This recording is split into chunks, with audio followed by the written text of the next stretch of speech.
Mr. Boris Berezovsky, welcome to Berlin. Welcome to the Digital Concert Hall. We are very happy to have you here, and thank you for taking the time to have this little chat with me.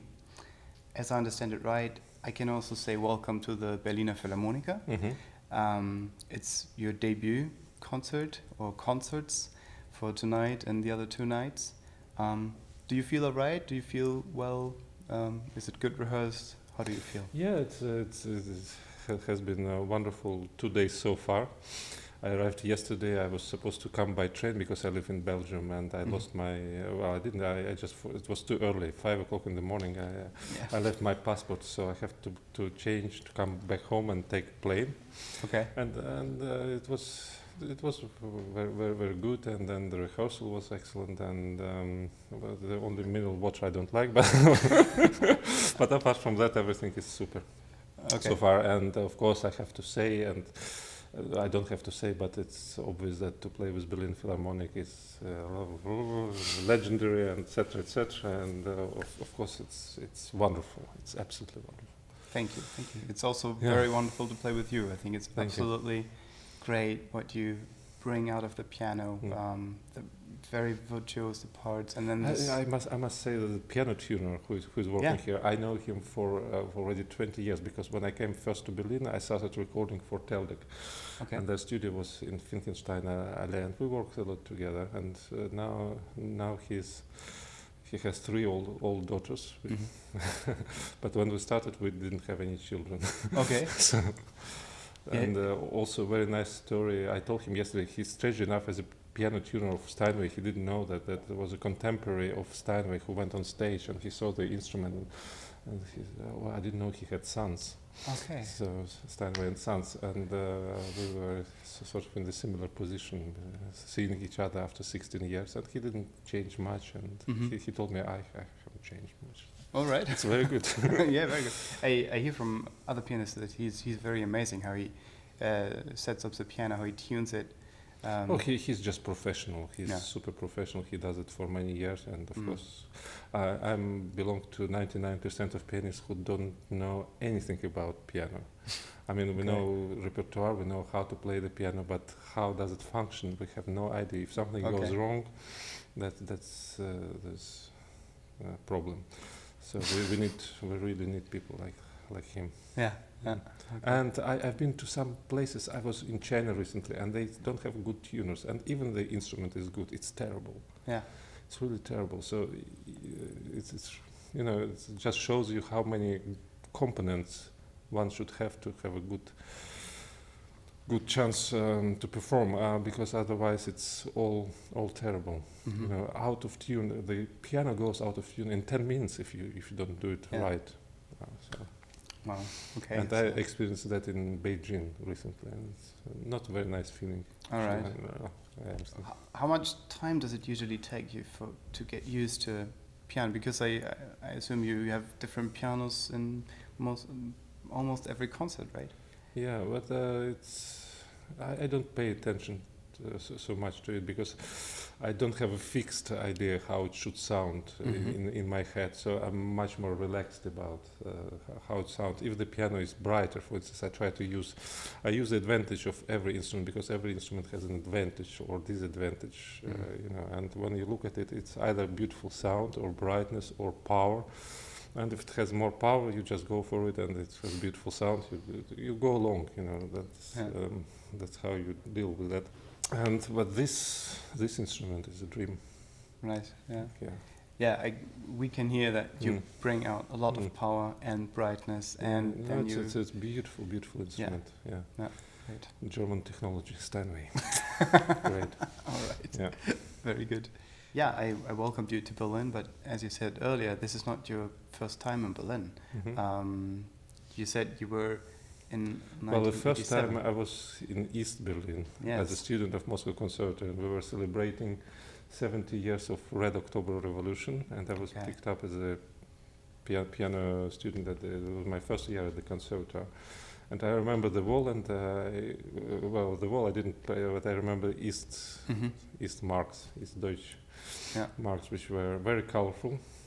And but we had a singer with us in the tour who actually I was young and inexperienced, and he asked me to borrow all that money, so I gave it to him, and he spent it. God knows. You never saw it, rest of it. Okay. No, but now he's a soloist of Большой Theater. Okay. This reminds me, I should go back and ask him for exactly, for 600 East in East today yes. rate. I don't know how much that would be. Very nice. The New York Times once wrote about you, and I quote, "Surely the true successor to the great Russian pianist of the past." End quote.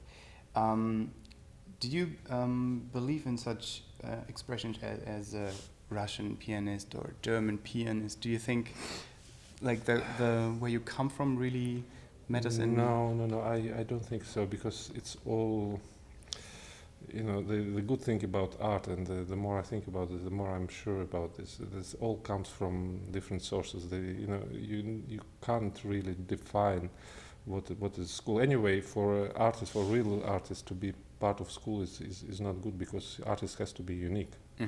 But the question is about interpreter, as we are interpreters. Can we have the right to be unique? I don't think so. I think we can be good. That's as good as it gets. Of course, composers, they're unique, but school, the people who came to teach in Russia back 300 years ago, they were Italians, Germans, and you know, it's all mixed so much. And the same was for Germany, and the same was for etc. etc. So art is synthetic. It's totally synthetic. You can't, you know, there's so many influences. Like Glenn Gould, he was Canadian. He came up from nowhere, from North Pole. Who could have thought he's probably one of the best interpreters of Bach, and for me at least. You never know. Art is totally synthetic thing, and very difficult to. I believe in quality. If there's a very good quality, there's a good school. It's true, but to say it's Russian, very difficult.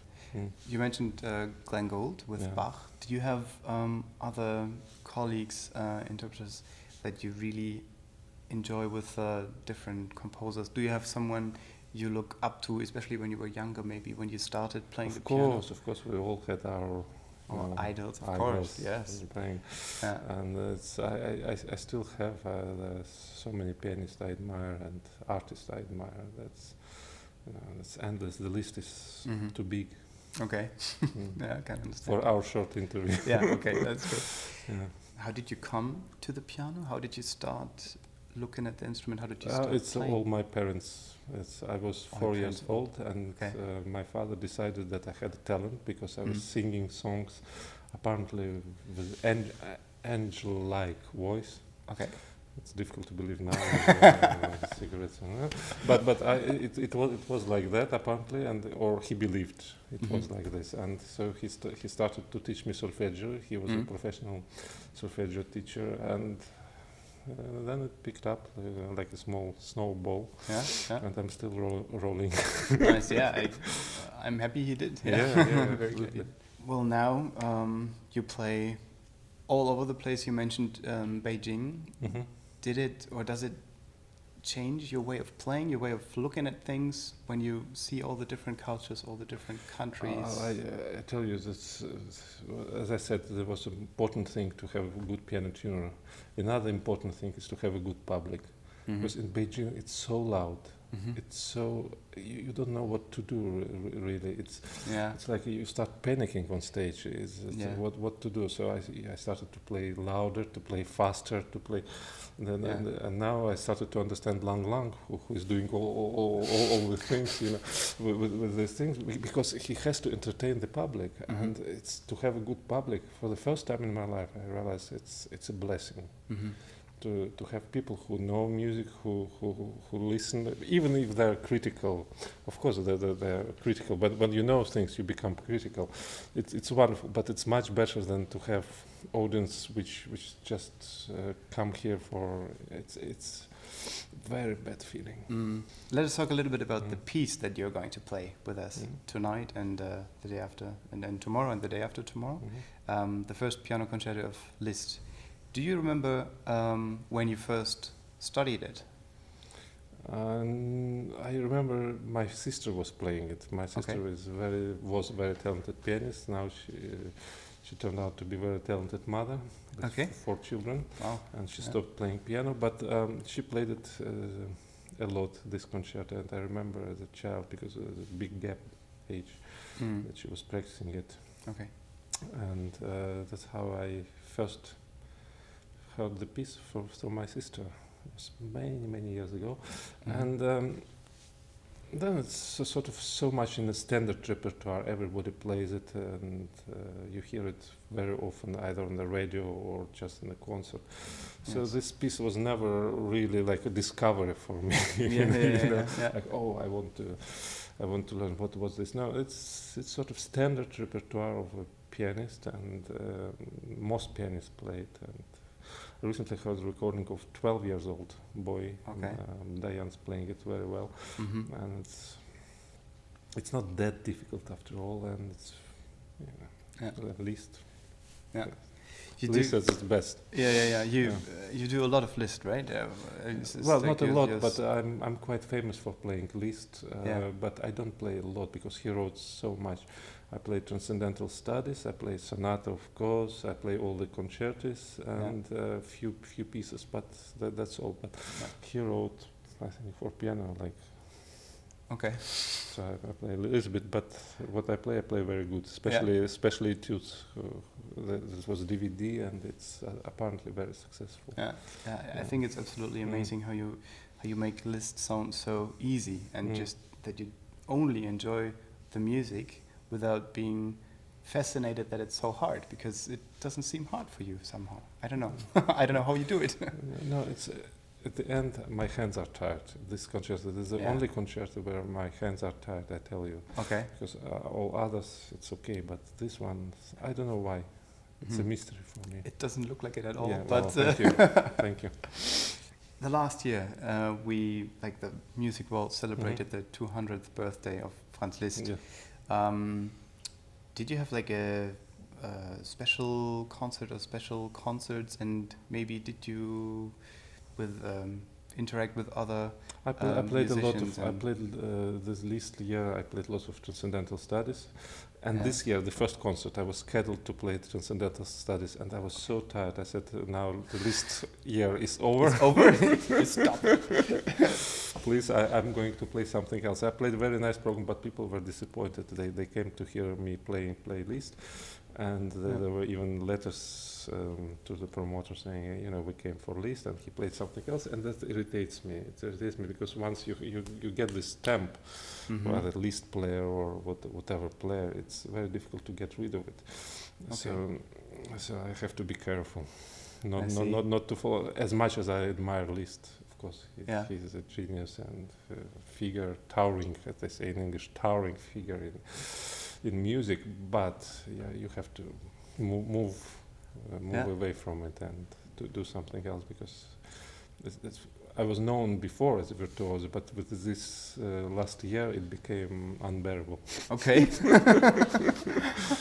All right. Maybe we go back to you.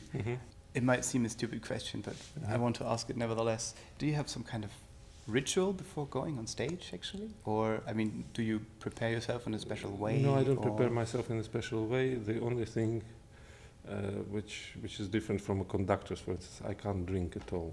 Okay. The day of the concert, it's impossible. Yeah. And that's all. Apart from that, you can do whatever. I can do whatever I want, but usually I just practice warm up and to learn some new pieces, which are very interesting to do, and that's all. Nothing special. Well, then I think it's time for me to say thank you very much for taking the time. Thank you.